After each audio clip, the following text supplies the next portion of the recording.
نحمده ونصلي ونسلم على رسوله الكريم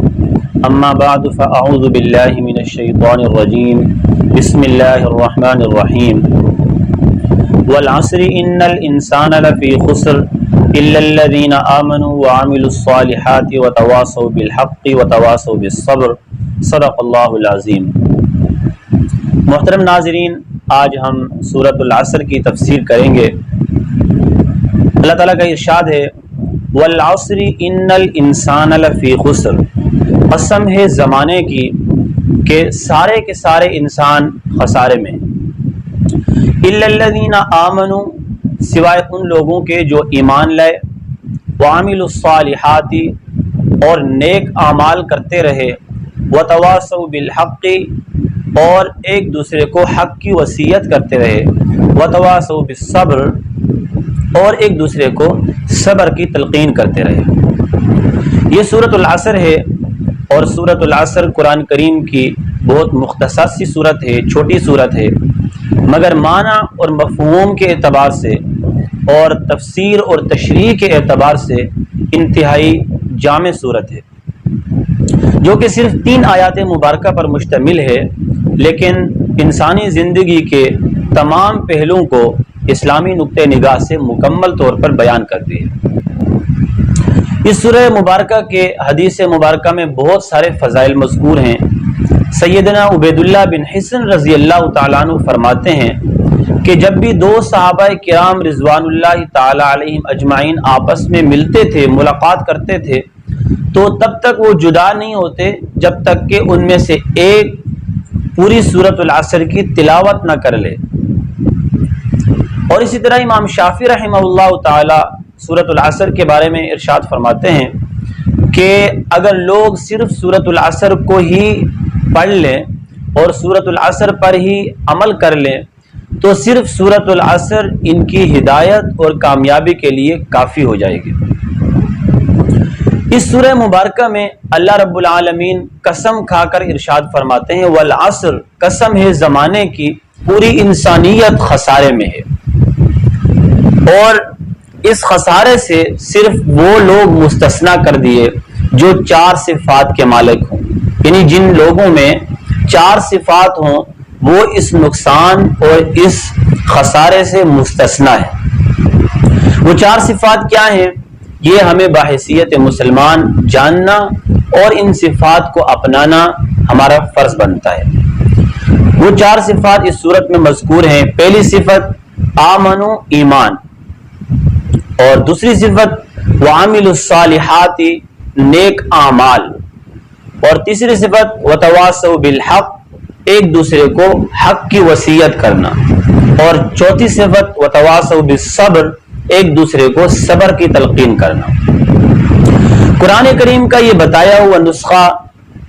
صرف 4 عناصر پر مشتمل ہے۔ جیسا میں نے ابھی عرض کیا ہے کہ 4 عناصر ایمان، اعمال صالحہ، تواصی بالحق اور تواصی بالصبر۔ ان میں سے پہلے 2 کا تعلق یعنی ایمان اور اعمال صالحہ کا تعلق انسان کی اپنی ذاتی زندگی سے ہے، اور دوسرے 2 یعنی وتواصوا بالحق، حق کی وصیت کرنا ایک دوسرے کو، اور وتواصوا بالصبر، ایک دوسرے کو صبر کی وصیت کرنا، یہ دوسرے لوگوں کی ہدایت اور ان کی کامیابی سے متعلق ہے۔ ایک بات یہاں پر سمجھنا ضروری ہے کہ اللہ تعالیٰ نے زمانے کی قسم کیوں کھائی؟ تو زمانہ اور انسان کا خسارہ، اس میں آپس میں کیا تعلق ہو سکتا ہے؟ ہم اس کو عربی میں کہتے ہیں کہ قسم اور جواب قسم کا آپس میں تعلق کیا ہے؟ حضرات مفسرین، زیادہ تر مفسرین اور اہل علم حضرات فرماتے ہیں کہ چونکہ انسان کے تمام تر اعمال، انسان کی تمام تر حرکات زمانے میں واقع ہوتی ہیں، جیسے انسان کی پیدائش، انسان کا بڑھنا، اس کی حرکات و سکنات، اس کے تمام اعمال، تمام ایکشن وہ زمانے میں واقع ہوتے ہیں۔ اور زمانہ در حقیقت انسان کا ایک قسم کا سرمایہ ہے۔ وہ سرمایہ جیسے ہم کاروبار میں لگا کر منافع حاصل کرتے ہیں، یہ زمانہ، یہ وقت، یہ مہینے، سال، گھنٹے، یہ تمام گھڑیاں انسان کا در حقیقت سرمایہ ہے۔ اور انسان کی آدمی کی مثال اس انسان کی طرح ہے جس کے پاس بہت سارا سرمایہ ہو اور اس سرمایہ میں سے بہت سارا حصہ روزانہ کی بنیاد پر ختم کیا جا رہا ہو۔ تو یہ ہماری دنیا کی زندگی کی حقیقت ہے کہ یہ زمانہ اور ٹائم ہمارے لیے ایک قسم کا سرمایہ ہے اور یہ سرمایہ ہمارا آہستہ آہستہ ختم ہو رہا ہے۔ تو اس سرمایہ کو اگر انسان نے اچھے کاموں میں لگایا تو اس سرمایہ سے نفع حاصل ہونے والا وہ لامحدود ہوگا۔ اخروی زندگی میں اتنا منافع ہوگا اس سرمایہ سے کہ انسان نے سوچا بھی نہیں ہوگا۔ اور اگر انسان نے اس سرمایہ کو غلط کاموں میں لگایا تو پھر اس کے بعد اس سرمایہ سے نفع تو چھوڑ دیں، نفع تو ہوگا ہی نہیں، لیکن اس اللہ کے احکام کی مخالفت کی وجہ سے وہ اللہ کے غضب کا مستحق ہوگا اور اخروی زندگی میں ناکام ہو جائے گا۔ اور اسی طرح اگر اس آدمی نے نہ تو اپنے سرمایہ کو اچھے کام میں لگایا اور نہ ہی غلط کاموں میں، برے کاموں میں لگایا، تو تب بھی کم از کم یہ اپنے سرمایہ سے محروم ہو جائے گا اور ناکام ہو جائے گا اور اللہ کے عذاب کا مستحق ٹھہرے گا۔ اس لیے مفسرین حضرات فرماتے ہیں کہ اللہ رب العالمین نے زمانے کی قسم کھا کر یہ ارشاد فرمایا کہ انسان سارے کے سارے خسارے میں ہیں۔ اسی طرح اور بھی بہت سارے وجوہات ہو سکتی ہیں کہ اللہ رب العالمین نے زمانے کی قسم کیوں کہی، لیکن ہم اس سیکشن میں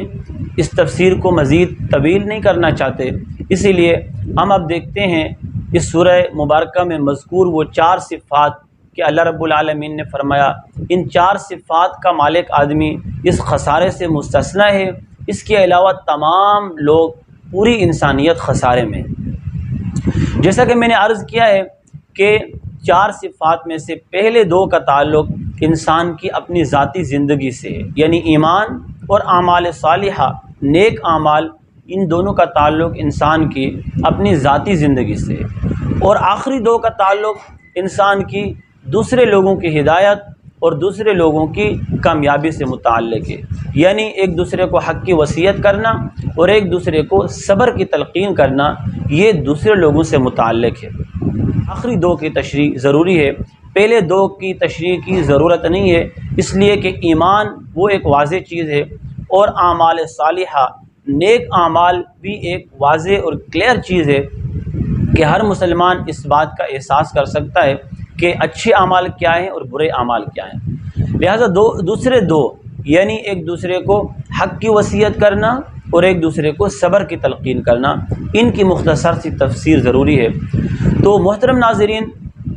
وتواصوا بالحق یعنی وہ لوگ جو ایک دوسرے کو حق کی وصیت کرتے ہیں۔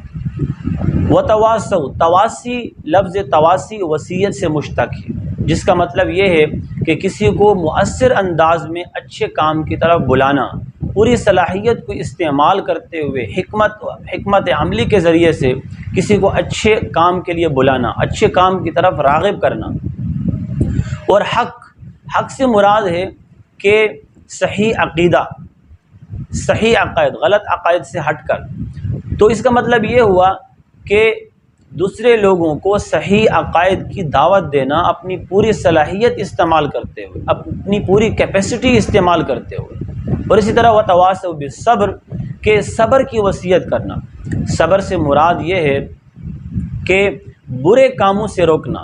صبر در حقیقت مطلب رک جانا، یعنی صبر کرنا کہ نفسانی خواہشات اگر برے کاموں کی طرف راغب کرے، مائل کرے، تو تب بھی انسان ان سے رک جائے۔ اور وتواصوا بالصبر کا مطلب یہ ہوگا کہ برے کاموں سے دوسرے لوگوں کو روکے۔ لہٰذا ابن تیمیہ رحمہ اللہ تعالی، حافظ ابن تیمیہ، وہ اپنے ایک رسالے میں اور اپنی ایک کتاب میں ارشاد فرماتے ہیں کہ عام طور پر انسان کو ایمان اور اعمال صالحہ سے 2 چیزیں روکتی ہیں۔ وہ 2 چیزیں کیا ہیں؟ نمبر 1، شکوک اور شبہات کا پیدا ہو جانا۔ انسان کے دماغ میں جب ایسے شبہات پیدا ہوں، شکوک پیدا ہوں اپنے عقائد کے متعلق، اپنے نظریات کے متعلق، اللہ کے متعلق، قیامت کے دن کے متعلق، نبی اکرم صلی اللہ علیہ وسلم کی نبوت کے متعلق، تو یہ شکوک اور شبہات انسان کو نیک اعمال سے روک دیتے ہیں، پھر انسان کا جی نہیں چاہتا نیک اعمال کرنے کا۔ اور دوسری چیز جو انسان کو نیک اعمال سے روک دیتی ہے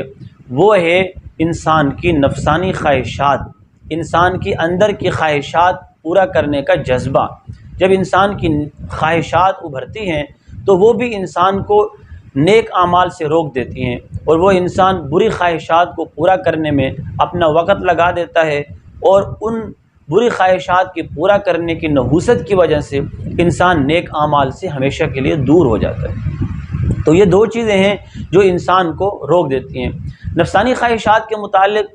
اگرچہ انسان اس حال میں یہ سمجھتا ہے کہ مجھے عقائد کے اعتبار سے کہ مجھے اچھے کام کرنے چاہیے اور برائی سے رکنا چاہیے، مگر اس کو پھر سے اپنی جو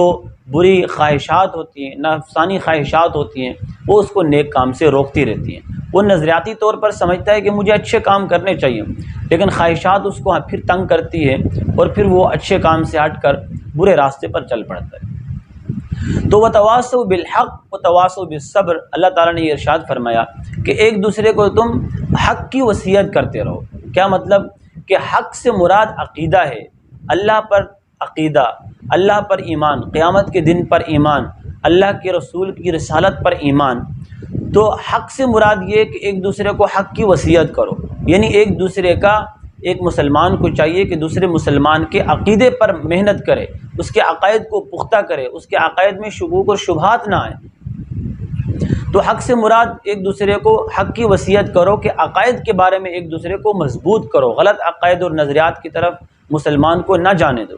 اور وتواصوا بالصبر سے مراد یہی ہوگا کہ ایک دوسرے کو صبر کی وصیت کرو، صبر کی تلقین کرو کہ نفسانی خواہشات اگر تنگ کریں، نفسانی خواہشات اگر اللہ کے احکام سے دور کریں، تو ایک دوسرے کو صبر کی تلقین کرو کہ نفسانی خواہشات کو پورا کرنے میں صبر کرو اور اللہ کے احکام کی طرف اور اللہ کی رضا کی طرف آ جاؤ۔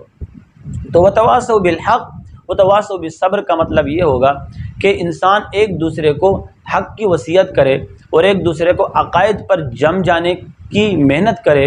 اور صبر کی وصیت کرے کہ بری خواہشات سے واپس لوٹ کر اللہ کے احکام کی طرف آ کر عمل کروانے کی کوشش کرے۔ تو یہ سورہ مبارکہ ایک ہمیں اس بات کی بہت بڑی ہدایت دیتی ہے اور درس دیتی ہے کہ جس طرح ایک انسان اپنی عمل کے لیے کوشش کرتا ہے، اسی طرح اس کے لیے یہ بھی ضروری ہے کہ وہ اپنے دوسرے مسلمان لوگوں کے لیے اس بات کا عمل کرے کہ وہ ان کے عقائد کو بھی مضبوط کرے۔ اگر ایک آدمی اپنا خود نیک عمل کرتا ہے اور یہ سمجھتا ہے کہ میری نجات کے لیے یہ میرا اعمال کافی ہیں، تو اس سورہ مبارکہ کے مطابق یہ اس کی خام خیالی ہے، بلکہ جس طرح وہ اپنے لیے بہتر سمجھتا ہے، عقائد کے اعتبار سے بھی وہ مضبوط ہے اور اعمال کے اعتبار سے بھی مضبوط ہے، تو یہ اس کا دوسرا فریضہ یہ ہے کہ وہ دوسرے لوگوں کو بھی اس بات پر راغب کرے، اس بات کی دعوت دیتا رہے کہ وہ عقائد پر بھی مضبوط رہیں اور نیک اعمال پر بھی مضبوط رہیں۔ اور خصوصی طور پر اگر ایک آدمی اپنے اعمال کو تو بہتر کرتا ہے، لیکن اس کی فیملی میں موجود لوگ، اس کی بیوی، اس کے بچے، اس کے رشتہ دار و اقارب اور اسی طرح اس کے ماتحت ہر قسم کا آدمی، سارا عملہ اگر نیک اعمال پہ نہیں ہے، صحیح عقائد پر نہیں ہے، اور یہ اکیلا آدمی کوشش بھی کر رہا ہے اپنے اعمال پر اور ان کی کوئی فکر نہیں ہے، تو در حقیقت سورۃ العصر کی تفسیر کے مطابق وہ اپنی نجات کا راستہ خود بند کر رہا ہے، اس کی نجات کے لیے اس کے اعمال کافی نہیں ہیں۔ آج کے اس زمانے میں اگر ہم دیکھیں تو عوام الناس کو تو چھوڑ دیں، خاص لوگ بھی، علماء تک بھی اور دینی طبقہ بھی اسی سوچ کے اعتبار سے بہت کمزور ہے کہ وہ اپنے اعمال پر توجہ دیتا ہے، اپنے نیک اعمال کی کوشش بھی کرتا ہے، لیکن اس کے آس پاس لوگ، اس کی فیملی میں، اس کی اولاد میں، اس کے ماتحت رشتہ داروں میں اور نوکر ملازم لوگوں میں جو بھی جس کام میں بھی ملوث ہوں، غلط نظریات میں، غلط عقائد میں اور نفسانی خواہشات میں ملوث ہوں، تو وہ ان کی فکر نہیں کرتا اور وہ یہ سمجھتا ہے کہ میرے اعمال میری نجات کے لیے کافی ہیں، حالانکہ یہ بالکل سراسر غلط ہے، اس لیے کہ اس صورت نے ہمیں یہ درس دیا ہے کہ جس طرح ہم اپنے عقیدے کے بارے میں اور اپنے اعمال کے بارے میں سوچتے ہیں اور اچھا کرنے کی کوشش کرتے ہیں، اسی طرح ہمیں دوسروں کے اعمال اور عقیدے پر بھی اسی طرح محنت کرنی چاہیے جس طرح اپنے لیے سوچتے ہیں۔ تو اس سورہ مبارکہ سے یہی درس ملا کہ امر بالمعروف اور نہی عن المنکر جو اللہ رب العالمین نے مسلمانوں پر فرض کیا ہے اور امت پر فرض کیا ہے، اس صورت میں در حقیقت یہی بتایا جا رہا ہے کہ امر بالمعروف اور نہی عن المنکر ایک بہت بڑا فریضہ ہے۔ یہ ضروری ہے کہ جس طرح خود انسان عمل کرتا ہے دوسرے لوگوں کی بھی اسی طرح فکر کرے۔ اس سورہ مبارکہ میں بنیادی طور پر اسی بات کا درس دیا گیا۔ اللہ رب العالمین مجھے، آپ کو اور امت مسلمہ کو قرآن و سنت کے احکام کے مطابق زندگی بسر کرنے کی توفیق نصیب فرمائے۔ وآخر دعوانا ان الحمد للہ رب